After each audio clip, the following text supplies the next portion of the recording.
Namaste, and welcome to our continuing series on the synthesis of yoga with our beloved Ranga. We are on the conditions of the synthesis, page 10, beginning with the sentence, "That which nature has evolved for us and has firmly founded is the bodily life."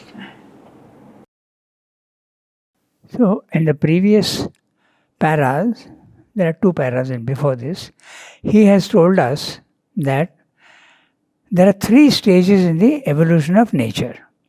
That which has already evolved, that which is in the process of being evolved, and that which has to evolve.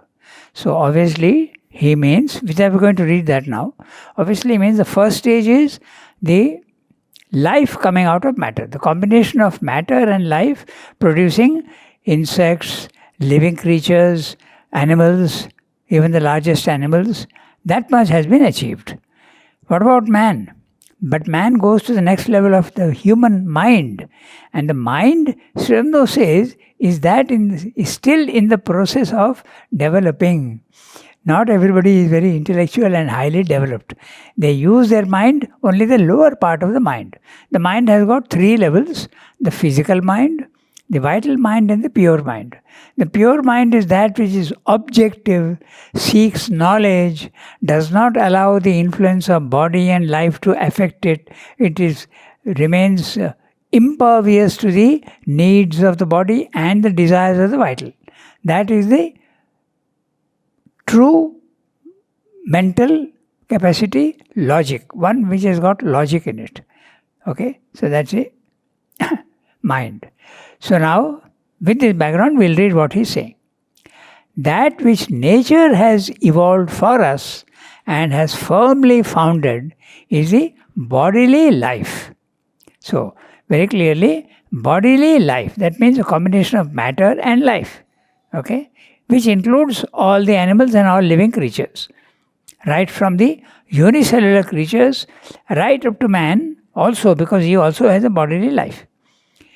She has effected a certain combination and harmony of the two inferior but most fundamentally necessary elements of our action and progress upon earth. So, two inferior, they are the lowest level of the planes of existence, matter and life, but most fundamentally necessary elements of our action and progress upon earth. Matter, which, however the two ethereally spiritual may despise it, is our foundation and the first condition of all our energies and realizations. And the life energy, which is our means of existence in a material body and the basis there even of our mental and spiritual activities. She has successfully achieved a certain stability of her constant material movement, which is at once sufficiently steady and durable and sufficiently pliable and mutable to provide a fit dwelling place and instrument for the progressively manifesting God in humanity. This is what is meant by the fable in the Aitareya Upanishad, which tells us that the gods rejected the animal form successively offered to them by the Divine Self, and only when man was produced cried out, "This indeed is perfectly made," and consented to enter into it. She has effected also a working compromise between the inertia of matter and the active life that lives in and feeds on it, by which not only is vital existence sustained, but the fullest developments of mentality are rendered possible. This equilibrium constitutes the basic status of nature in man and is termed, in the language of yoga, his gross body composed of the material or food sheath and the nervous system or vital vehicle. So he has described quite clearly that the nature has evolved quite sufficiently, quite fully, matter and life. This much he has said. But there's nothing negative in what he has written. No, There's no negativity. absolutely not. And this indeed is perfectly made. You have to talk to me a little bit about that. Because what are the practical possibilities of a divine life? In matter, almost zero. Matter can't realize the divine because it's almost the opposite of the divine. What about life? Can an insect or a higher animal do yoga and realize God? No. That's why the body, the biological organism of the body does not allow you to go beyond a certain level. And you have to go beyond a certain level to be able to aspire and do a yogic life. So when mind develops, the mind is capable of transcending itself. So that is the reason why conscious yoga, Sri Aurobindo says, starts with man. Even there is in the cat and the dog, there is some sort of aspiration. But the possibility of an active yoga is not there in the animal world. They can't. They have to evolve up to the mental human stage, then evolution can become conscious. But some of them can take a human birth in the next life. When they take a human birth, normally that human birth is at a very, very preliminary stage. Primitive level. Yeah. Undeveloped or distorted or mentally not developed. Okay. There's even a phrase, a technical phrase for that. Mongoloid, they call it. Yes. Mongoloids are those who are not fully developed. Okay. We have had several cases in the ashram like that. Okay. So even their features are very peculiar. They walk also in almost in an animalish manner. I remember one girl was there. She is even living now. She is of that type. But there are others who are bodily quite fit. They will be speaking quite sensibly, but no mental development at all. That also is possible, we have seen. But human beings have the possibility of awakening to a higher life. Even if the cat has an aspiration, he can never do yoga consciously like man can do. That is what is meant by the fable. And in fact, Sri Aurobindo says that repeatedly. He says that life, matter and life up to that stage, nature was evolving unconsciously. But when man comes into the picture, her evolution becomes conscious in man and through man. In fact, he says something interesting. He says, nature, in order to hasten her own evolution, produces man. So that's the explanation for that Aitareya Upanishad. Okay? So. And another interesting thing which we note is, there is an evolution, but as the evolution goes from level 1 to level 2 to level 3, there is no rejection of the lower. In the animal, matter is transformed into a living body. There is no rejection. There is no life without matter. Interesting if you think about it. Okay? Think of the wind. It is only energy, but there is no matter. So it is unconscious. Apparently unconscious. Okay, the storm. It's an energy. It is life. But it is not conscious energy. So, that is what he means. And this is a very big chapter afterwards called, in Life Divine, Ascent and Integration. Nature goes from matter to life and integrates life into itself. Then when mind comes also, mind also integrates life and matter into itself. That's why you have human beings with a body, with a vital and a... If you have a human consciousness without a body, there can't be evolution. Once you go into the higher planes of consciousness, you are a human consciousness. You may even have a vital. You may even have a subtle body. When you go out in dreams, you do go out in your subtle body. But there, evolution is not there. You have to be in your body to evolve. You have to take a physical body. Remember also the other principle, all the spiritual planes of consciousness are static. Static means immutable. The mutability is only in the physical world. How can there be, in immutability there can be no progress, because it is static. So that's why the world is mutable, therefore evolution is possible. So we hear that people from other planets have come to Earth and taken up a body. This is still being researched and we really don't know too much about it. We don't know whether they have a body and we don't know whether that body is a subtle body. All these things are really not yet fully known. So, yes, the reports are extensively increasing now, more and more, that there are beings outside who come and interact with us. But we don't know. All that is left for the future too. Okay, so shall we move on to the next para? Yeah. So I'll do one thing.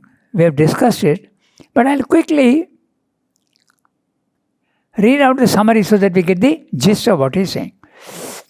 The first step in the evolution of nature is the bodily life, combination of matter and life. Nature has made dead matter come alive by letting life enter into matter, and she has harmonized the two apparently. Okay? Then, she has harmonized the two apparently contradictory terms of matter and life.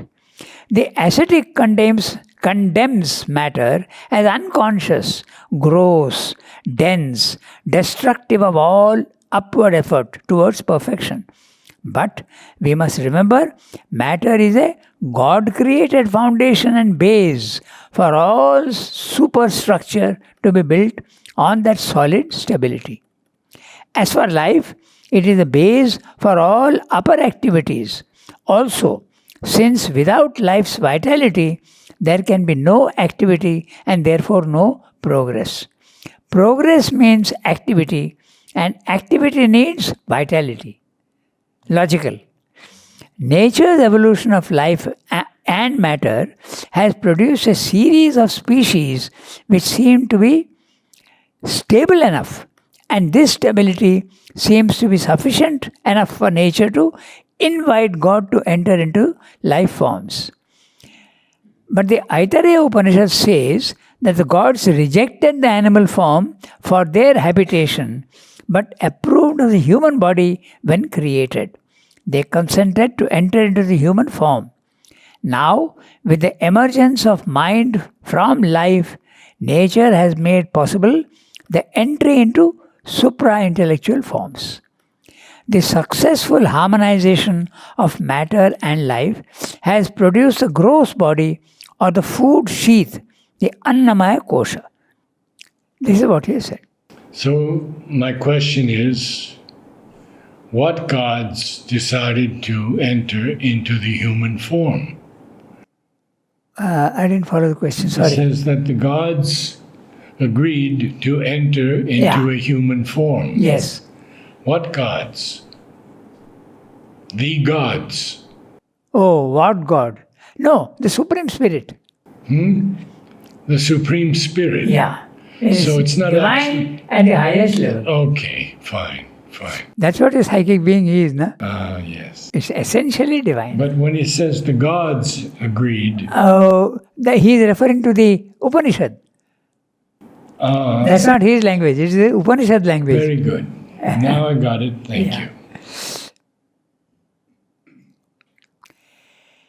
If then this inferior equilibrium is the basis and first means of the higher movements which the universal power contemplates, and if it constitutes the vehicle in which the divine here seeks to reveal itself, if the Indian saying is true that the body is the instrument provided for the fulfillment of the right law of our nature, then any final recoil from the physical life must be a turning away from the completeness of the divine wisdom and a renunciation of its aim in earthly manifestation. So, a huge sentence. We'll look at that afterward. Basically, he's saying nature, it has created matter and body and life. So, who are we to reject it? We have to use it. Okay, so the ascetic is rejecting. And when he is rejecting, any final recoil. Now, that's interesting because he's using the word final recoil. Why? Because final recoil means no coming back. But if temporary recoil is allowed in Sri Ramdas Yoga. You follow? An ascetic is finally recoiling from matter and life. But in Sri Ramdas Yoga, a temporary recoil is allowed because you have to detach yourself from body, mind, life. I am not body, I am not vital, I am not the mind. So there is a dichotomy created between your Prakriti and your Purusha. So, final is not allowed. But temporary is allowed in Sri Ramdas Yoga. In fact, all yoga, you have to do that. Neti, neti. Na iti, na iti, na iti. Alright, so I go to the next sentence. Such a refusal may be, owing to some secret law of their development, the right attitude for certain individuals, but never the aim intended for mankind. That's very wonderful. So some people, the sole need is to escape. Sri Ramdas says fine, nothing. Because why should the divine create only one aim for everybody? No. In fact, a very good example is Ramana Maharshi. Okay? They went and told Ramana Maharshi that Sri Ramdas is talking about next step of evolution and talking of the going to a higher level. So what do you say? Because you are saying that going to the self is enough. So he said, I have never felt the need to go beyond what I have achieved. In other words, that particular soul is destined for this particular work. All souls are not meant to go and do Sri Ramdas Yoga. In fact, Sri Ramdas says in another place, there are 3 possibilities when you achieve liberation. 3 possibilities. The soul can decide that it does not want rebirth anymore. Perfectly valid. So you dissolve your individuality and disappear into the infinite from where you came. The wave disappears into the sea. Which is what the divine is asking Savitri to do. 3 times he asks her, come into my eternal peace. Yes. But she refuses. No, that's not my Swadharma. I have to do some other work.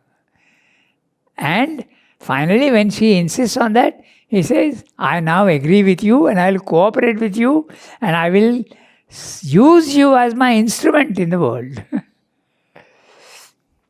I will pour delight into you as in a jar. Beautiful descriptions are there. I will use you as my sword in the world. I'm not using the exact words, but that passage is absolutely magnificent. Yes, yes. So the second one? So the first possibility, disappear. Get rid of your individuality. Second possibility, I don't disappear into the I retain my individuality, but I don't take rebirth. I remain in the subtle fields and I can help others if they want. Many, many disembodied souls are there in the subtle worlds. Where would Ramakrishna be? I can't answer that question, but surely he was there for a long time, just like Sri Ramdas and Mother are there in the subtle world now. Yes. We can call him. Mother said very clearly he is there in the subtle physical and you can contact him. So he is still there. In fact, he told Mother that I will take birth only in the first supramental body. So until then, he is not going to dissolve himself. He is retaining his individuality. So that's the second possibility. Third possibility, with a divine transformed consciousness, I will enter life and matter again and do God's work. So these are the three possibilities. And each one is valid for that particular soul. There is no need for everybody to do Surrender Yoga. That's what he's saying.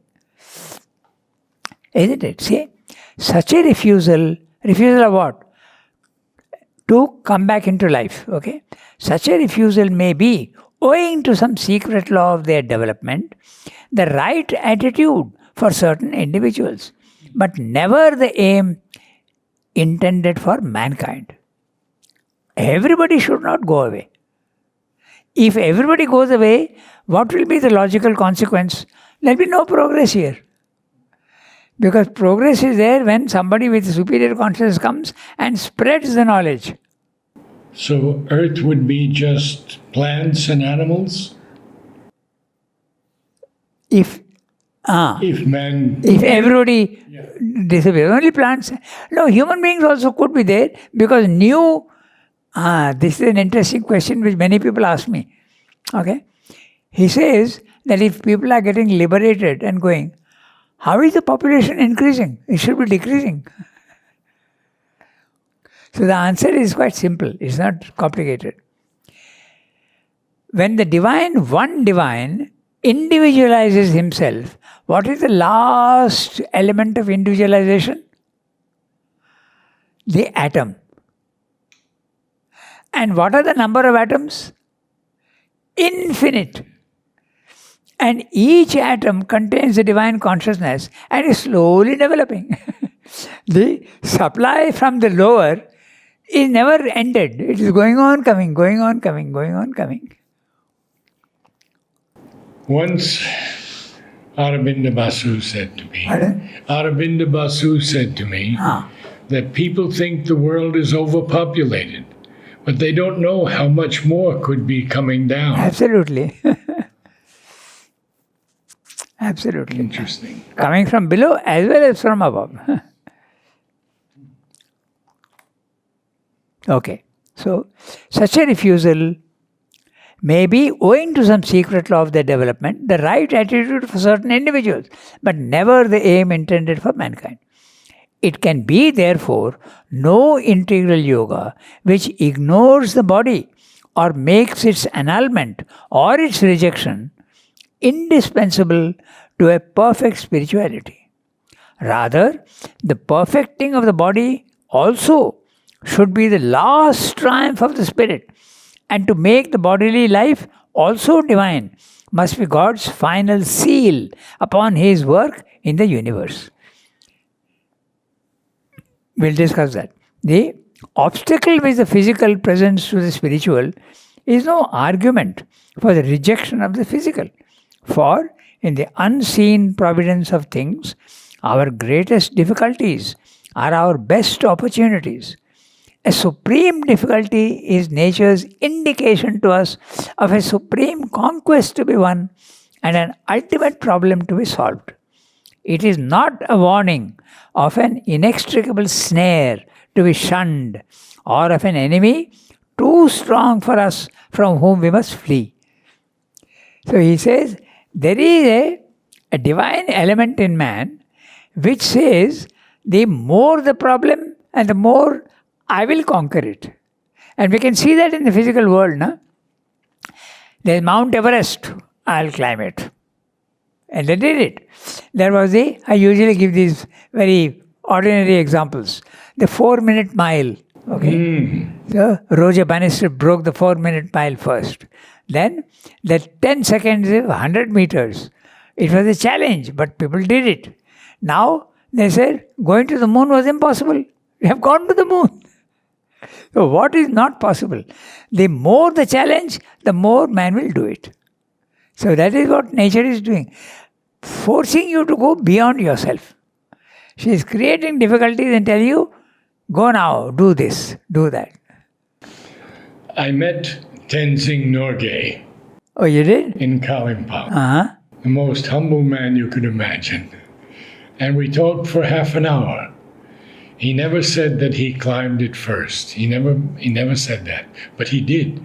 He was there before the Englishman. Yeah. Bannister. Yeah, I don't remember who. What was his name? Edmund Hillary. Hillary. That's right.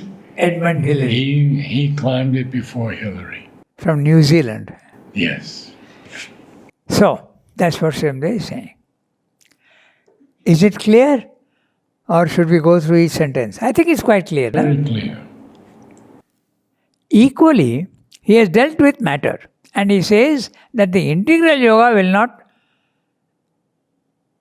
accept the final rejection of matter. Initially you can, because you have to say, I am not the body, I am not the vital. So Srimde used the word final recoil.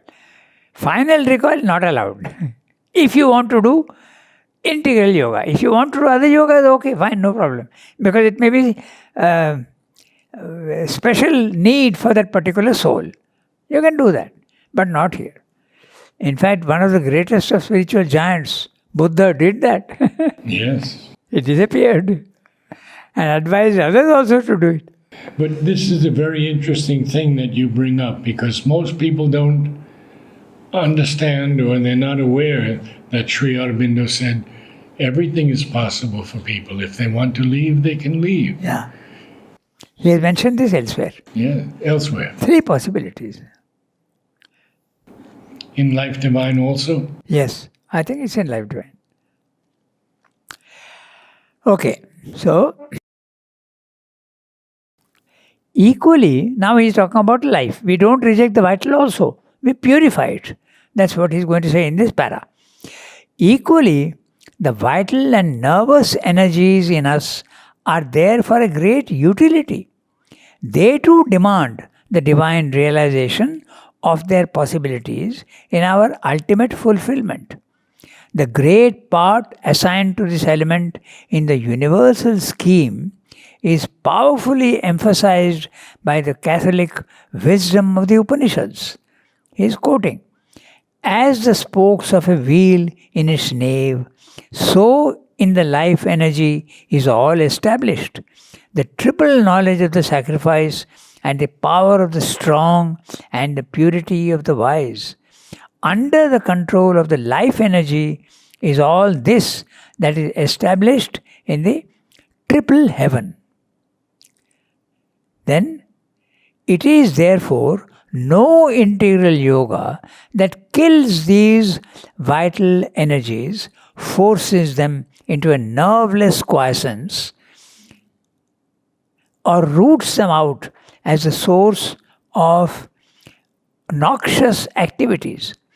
Their purification, not their destruction, their transformation, control and utilization is the aim in view with which they have been created and developed in us. So, the vital is also not to be rejected and it has to be used. Why? Because it's the energy that allows you to live and move and act. If the vital is not there, you will not be able to move at all. In fact, if the vital is not there, you will die. It is life that energizes you. This is very interesting, even in a car. Okay? If you don't give it energy, the car won't move. And you give it energy from what? From petrol, from this, or electricity, or whatever. So energy is necessary. If energy is not there, you can't move. So the vital is not to be rejected. In fact, those who kill the vital, okay, that's an interesting thing we discussed elsewhere. Suppose you find that my vital is very, very dirty and full of desires, and you try to control the desires, the vital will protest. Because they, just like light and sunlight and heat are embedded in the sun, very difficult to distinguish the two, vital desires are absolutely part of the vital. So the vital will protest. And the protest can take 2 forms, he says. If you are a strong person, okay, you will fly into a rage and you will you'll revolt against normal things. It's a very interesting thing, I'll tell you. But if you are a weak person, you will get into depression because you are rejecting life. But if you are a strong person, the vital will say, you're trying to control me, I'll show you. And it goes into a rage. Okay? And it expresses itself in very funny places. Something totally unconnected somewhere, you will start getting angry with people. Or it will come out in other ways. And you don't know the cause of it. But the cause is you're trying to control your vital. So how to control the vital? Very, very in a gentle way, coaxing it, okay? Looking at it objectively, separating yourself from it. It's a very difficult process. So same way saying, the purification of the vital is necessary, not its rejection. If you reject it, you will be suffering. You will be the sufferer. Recently I was reading, in questions and answers I was reading, many times we have this idea that we will purify our mind and vital first and then purify our acts. But Mother says that's the wrong way. Mother says purify your acts and eventually, slowly with practice, you will be able to purify your mind and vital eventually. Yeah. So the movement for purification can also be outward in. Yes. But when we try to do it inward out, it is more difficult. Yeah. Because the vital and mental is already so impure. So that's why it's those. You have to use all the three methods: aspiration, surrender to the divine, and rejection. Rejection also has to be done in a very, very gentle way. You reject your wrong thoughts, you reject your wrong emotions, you reject your desires, but in a very, very measured manner and not in a very violent manner. If you do it in a violent manner, it won't succeed. That's why they say that yoga is like a razor's edge. Little this way wrong, little that way wrong.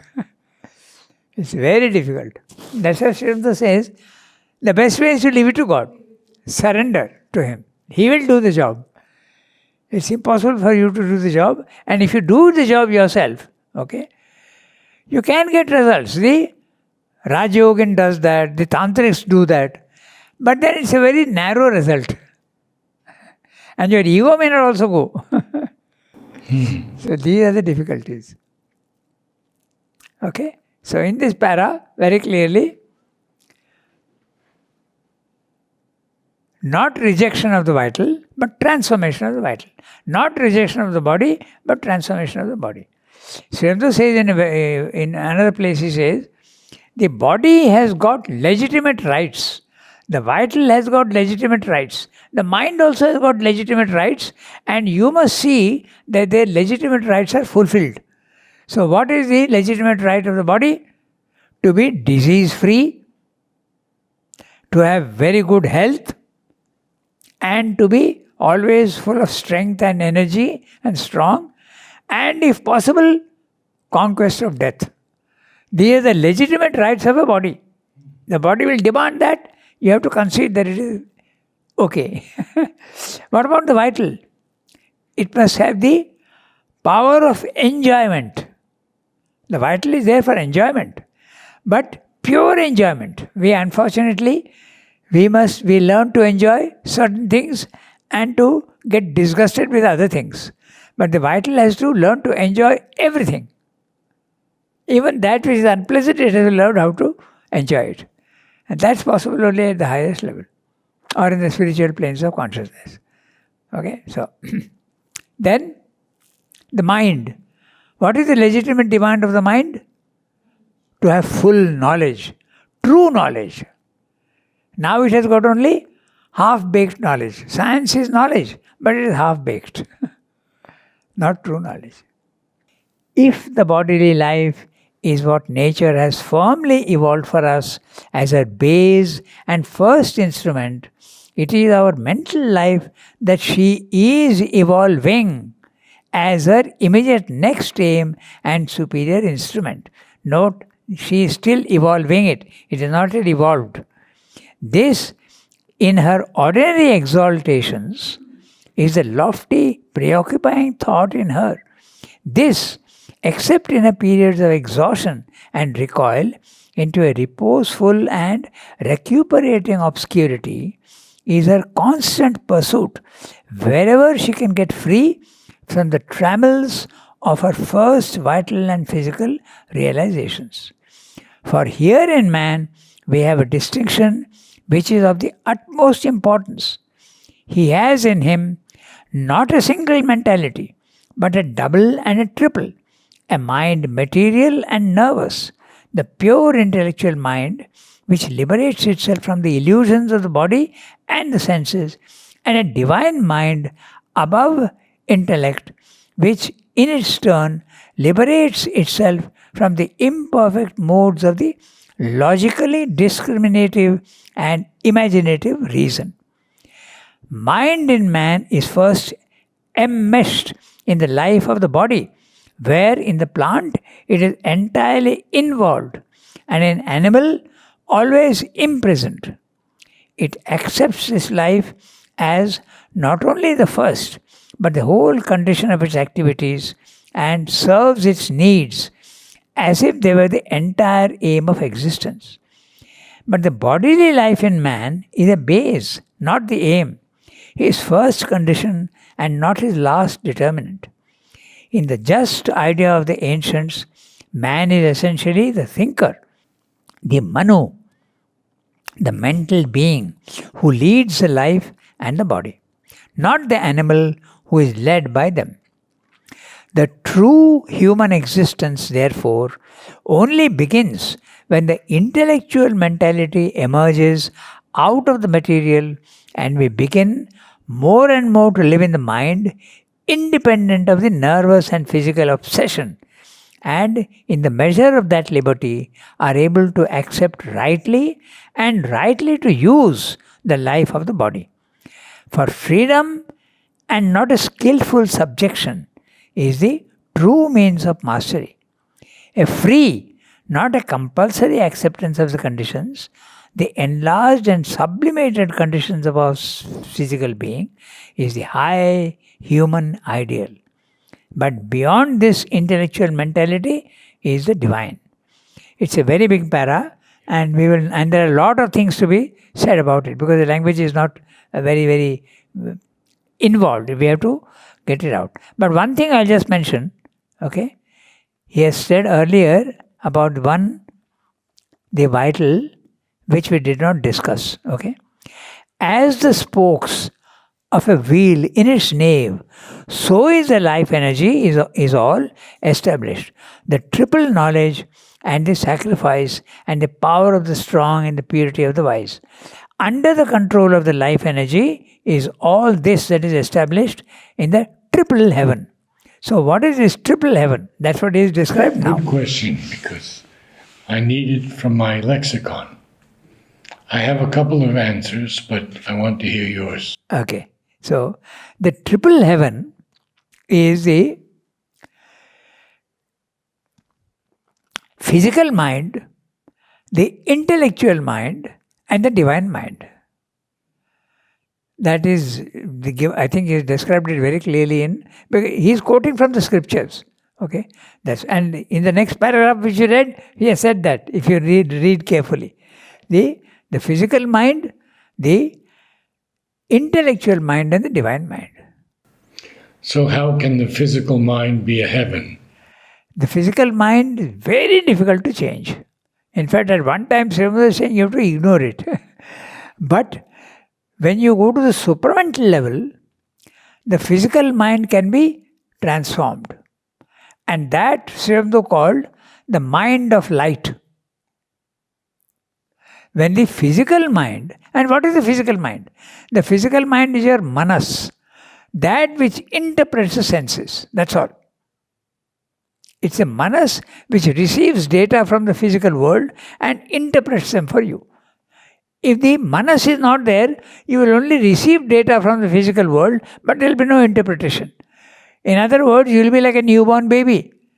You are receiving. His eyes are there, his ears are there, he is hearing sounds, he sees his mother, understands nothing. Because the manas is not yet developed. Okay? That is the manas has to interpret the images. Oh, this is my mother. This word means this. The mind has to interpret. That's a manas. The physical mind. So the physical mind, raised to its highest, is one of the triple heavens? The physical mind, when the supramental light penetrates into it, becomes a mind of light. He calls it the mind of light. The physical mind itself does not go up.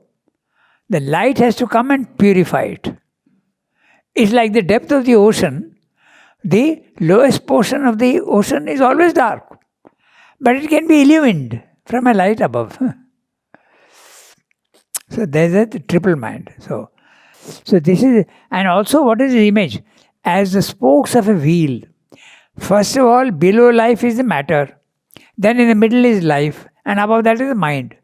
But life is sending its spokes, energy into matter, and also sending it into mind. That's what the image says. In fact, how is life sending its spokes into matter? Nuclear energy. Even wood, you can burn and get energy out of it.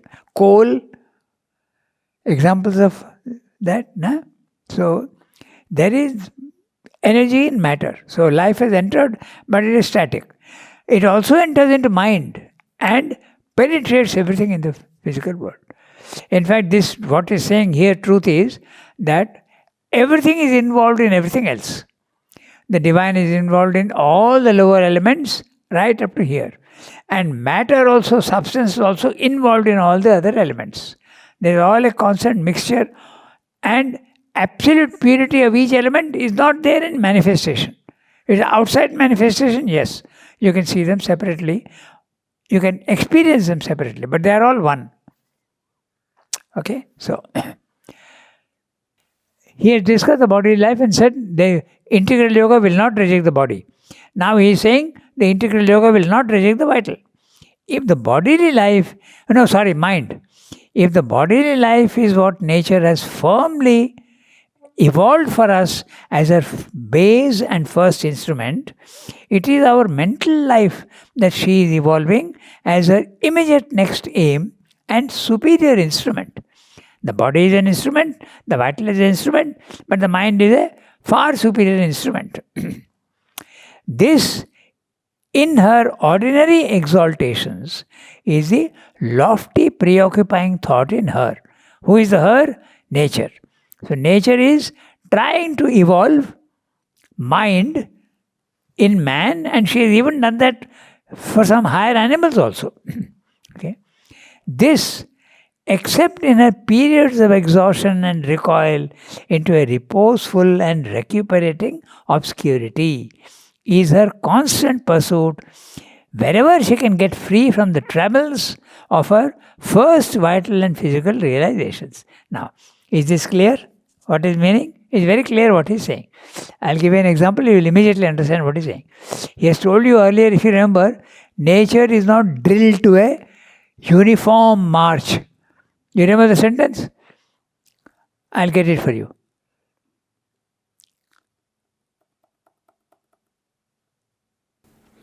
But all she does is cyclical? Pardon?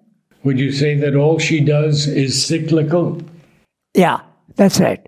And he doesn't say cyclical here, he says that in other places. That means it goes up and comes down, goes up and comes down. But every time it goes up slightly higher than before. Slightly. So it is spiral. It comes down. So when it comes down, then Srimad is using a very interesting word, but let me get that place for you. Okay, yeah, here it is. On page 10. For the march of nature is not drilled. Get page 10. 1, 2, 3, 4, 5. Fifth line from the bottom, from the top. For the march of nature is not drilled to a regular and mechanical forward stepping. Very clear. So now he's developing the theme. He's saying that sometimes she rushes forward and sometimes she has deplorable retreats. If you remember the word, you were struck by the word deplorable. So, good example of that is the Greek civilization. Very high achievement. And then what happened? Deplorable retreat. What about the Vedic period in India?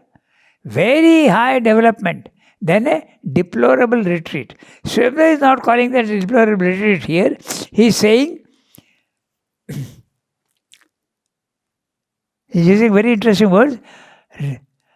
Repose. He is using the word recuperative repose. So, you have to understand what he is saying. Yeah? Very interesting, the words he is using. We'll go into that. Okay, so he's saying, this in her ordinary, I'm reading the para now, we read just now. This in her ordinary exaltation is the lofty preoccupying thought in her. This, except in her periods of exhaustion and recoil into a reposeful and recuperating obscurity. So when she has actually gone down, it is like you have run a 100-meter race or you have played a very, very vigorous football match and now you want to sleep. Recuperative obscurity. It's not really obscure. You are recovering your energies. So, the fall in Europe after that was a recuperative obscurity. Srimdo loves oxymorons. Look at that. So, here also you can say it's oxymoronic phrase. Recuperating obscurity. It's an obscurity that is trying to recover the light. Beautiful phrase. Okay? And at periods of exhaustion, you have made such an effort that now you fall back into it. This happens to everybody. One day if you work very hard, next day you want to take it easy. Okay, so recuperative obscurity. Wonderful. Periods of exhaustion and recoil into a reposeful and recuperative obscurity. He's not calling it laziness. He's calling it reposeful. Is her constant pursuit whenever she can get free from the trammels of her first vital and physical realizations. Trammel is, the word actually means a fishing net. Okay?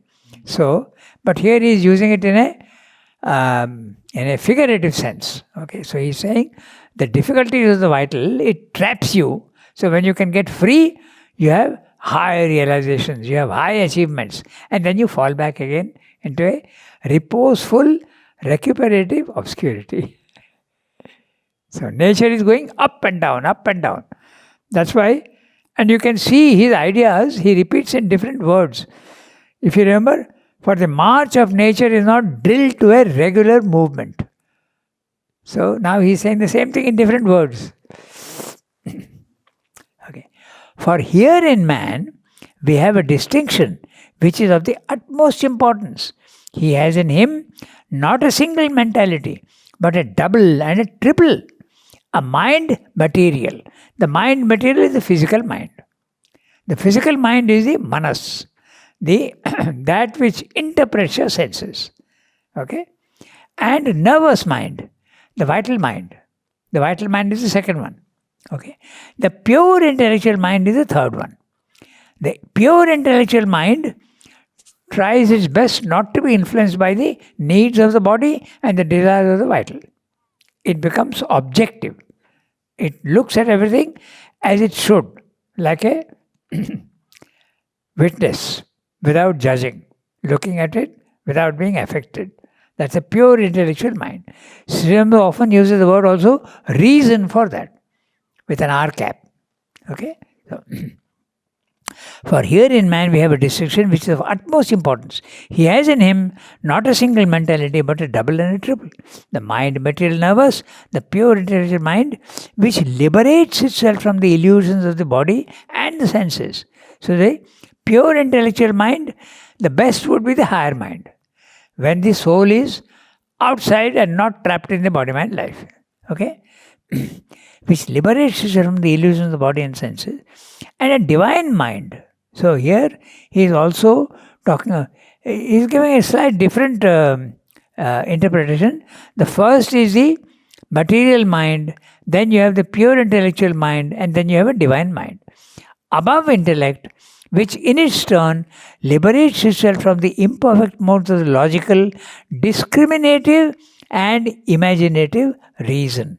So, discriminative and imaginative reason is a spiritual place of consciousness. We don't have discrimination. Very difficult for normal man to have discrimination. To a certain extent, you feel, yes, I am able to see the difference between this and that, but it's never perfect. So, discrimination is one of the powers of the supermind. Okay? Revelation, inspiration, intuition, and discrimination. These are the four powers of the supermind. And when it comes down, these powers are there, but very, very diluted. Okay? Mind in man is first enmeshed in the life of the body, where in the plant it is entirely involved. You don't see mind in plants. And in animals, always imprisoned. In animals, there is the beginning of mind, mental capacity, but it is imprisoned. Its hands and legs are tied. It can't use the mind fully. It can't develop philosophies. It can't invent the mobile. It can't invent the TV. Only man can do that. Okay, so these are the words that Shabda is using. In plant, it is, first of all, in body, it is enmeshed, solidly trapped in the mesh of body. So then, in the plant, entirely involved. It is not enmeshed but involved. Slightly better. And in the animal, imprisoned. It is there but imprisoned. The gradation you can see. Enmeshed, involved, and imprisoned.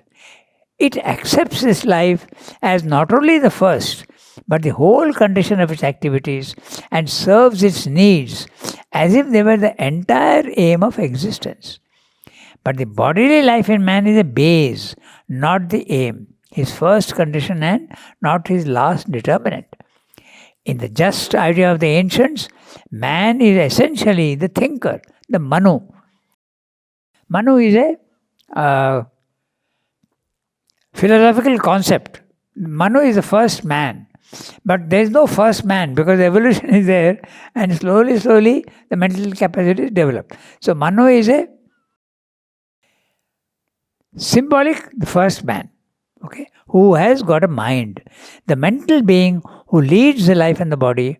And there is a quotation from the Mundaka Upanishad, Manomaya Prana Sharira Neta.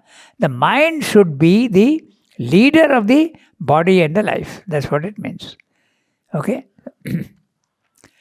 Therefore, the true human existence, therefore, only begins when the intellectual mentality emerges out of the material and we begin more and more to live in the mind, independent of the nervous and physical obsession. And in the measure of that liberty, are able to accept rightly and rightly to use the life of the body.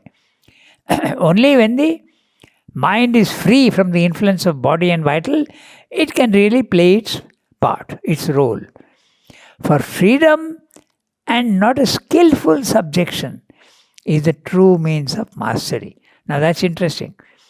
Mind should be absolutely free. It should not be a skillful subjection to the true means of mastery. This word skillful subjection is very interesting. What is man doing? If he falls ill, he uses his skill to get rid of the bad health. He uses medicines to that. So skillfully he is getting rid of the difficulties of the body. But that's not the real thing. Skillful subjection is not the true means. The true means is freedom. You must be completely free. Okay? So A free, not a compulsory acceptance of the conditions, the enlarged and sublimated conditions of our physical being is a high human ideal. But beyond this intellectual mentality is the divine mind. So, this is, you must make a distinction between a free and a compulsory acceptance of the conditions. Normal man compulsorily has to accept the condition of the body. Compulsorily. But he tries to get rid of the difficulties of the body with a little bit of skill. Medical skill, you can use the word. Okay. So that is a skill. But that's not true freedom. The true freedom is when your mind is completely free of the influence of body and life. Okay. But it's interesting. He's saying compulsory acceptance and free acceptance. There's a third. A free non-acceptance. The free non-acceptance is the ascetic. He is free and he says, I don't want to accept body, mind, life. Normal man, compulsorily he has to accept the limitations of body and life. The same way is saying, don't reject body, mind, life. Accept it, but freely, not compulsorily. So, 3 levels, na? Very interesting. The normal man compulsorily has to accept the body, mind, life. He is a slave. The ascetic says, I will be free and reject the body, mind, life. Same way saying, be free, but don't reject the body, mind, life. The gradation. Same way language is very terse, but you have to bring out the 3 possibilities. Now we can stop. Thank you, Ranga. Namaste all.